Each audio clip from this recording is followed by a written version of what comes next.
WikiLeaks founder Julian Assange leaves US court as a free man. The EU and Serbia sign an agreement on operational cooperation in border management. Historic beginnings. Ukraine and Moldova start official membership talks with the European Union. NASA has launched its final SpaceX weather satellite into orbit, completing a fleet of 4.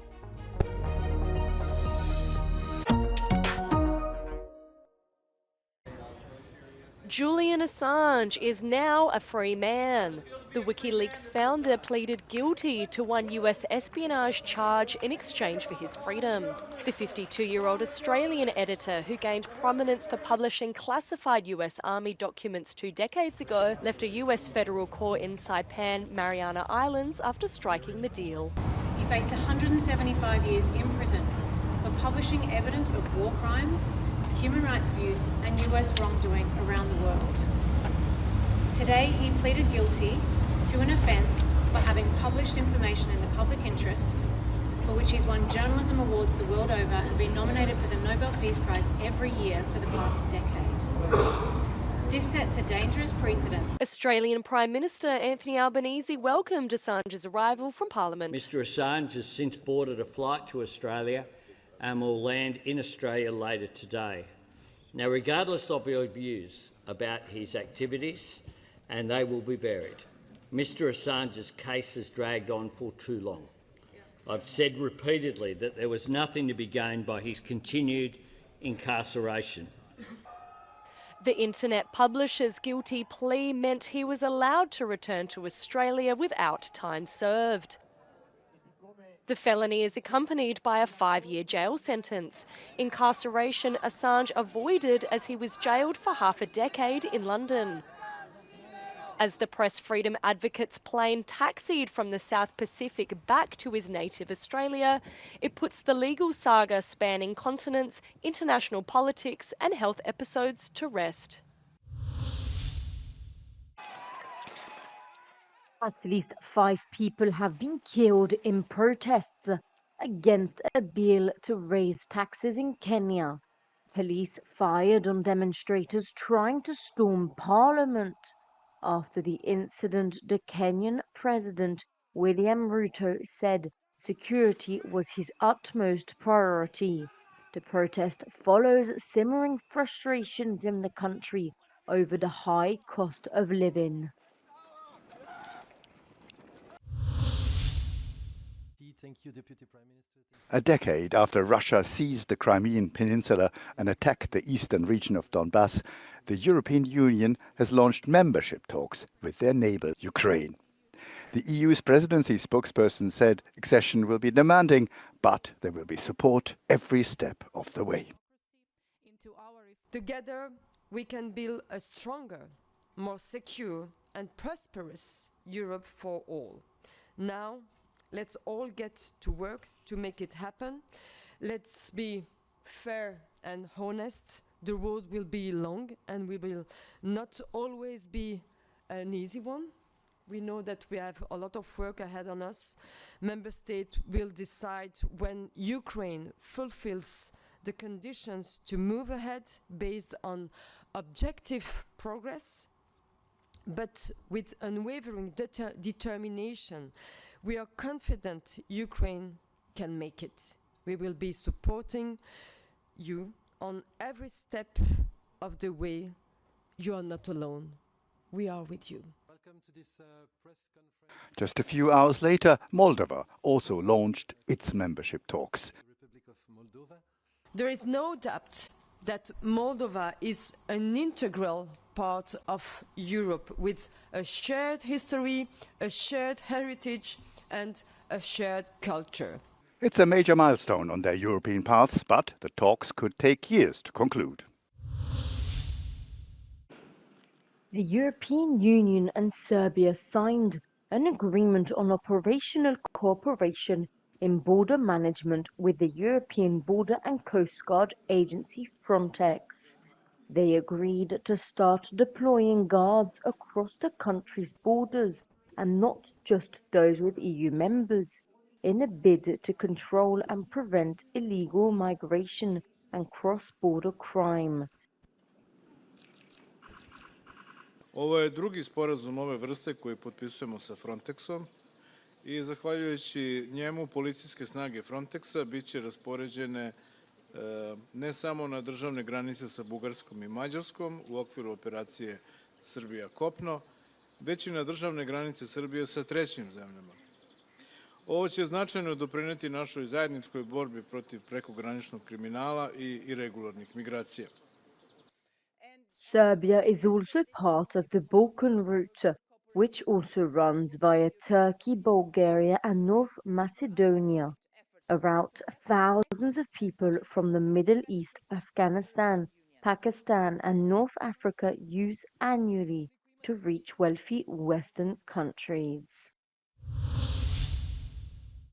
After the European elections earlier this month, the centre-left Renew Europe party fell from third to fourth largest political force in the European Parliament. Since then, negotiations have been carried out to keep the group operational, making agreements with other national parties with similar ideologies. Renew Europe now have just 74 members in Parliament. That's a drop of almost 30 seats compared to the previous period. It was overtaken by the European Conservatives and Reformists, a hard-right group which now boasts 84 members. The group's chair, French MEP Valérie Pécresse, managed to win re-election. Despite the party's poor results in France, she says the mergers are crucial for its continued success. We are an attractive group and we will continue to grow. And second, our political position makes that we are indispensable. So there is no majority without us. EPP needs us to form a majority. SD needs us to form a majority. And we will continue to be at the core of this central and pro-European majority. The elections were won overall by the centre-right European People's Party, who got 189 seats. The centre-left Socialists and Democrats Party came in second with 136. The Spanish MEP Iratxe Garcia was also re-elected chair of the centre-left on Tuesday. A member of the Spanish Socialist Workers' Party, the coalition is key to re-elect Ursula von der Leyen for a second term as President of the European Commission. That nomination is being decided by the leaders of the 27 countries in a summit to be held this Thursday. After that, von der Leyen will have to be confirmed by the European Parliament. We will wait until Thursday to see if the Council ratify the agreement. In this case, we will start to work here. And of course, for us, it's important to insist that we want a deal, and at the same time, we want to negotiate policies. This cannot be a blank check. Gracias. The formal constitution of the European Parliament will take place during the first plenary session in Strasbourg starting on 16th of July.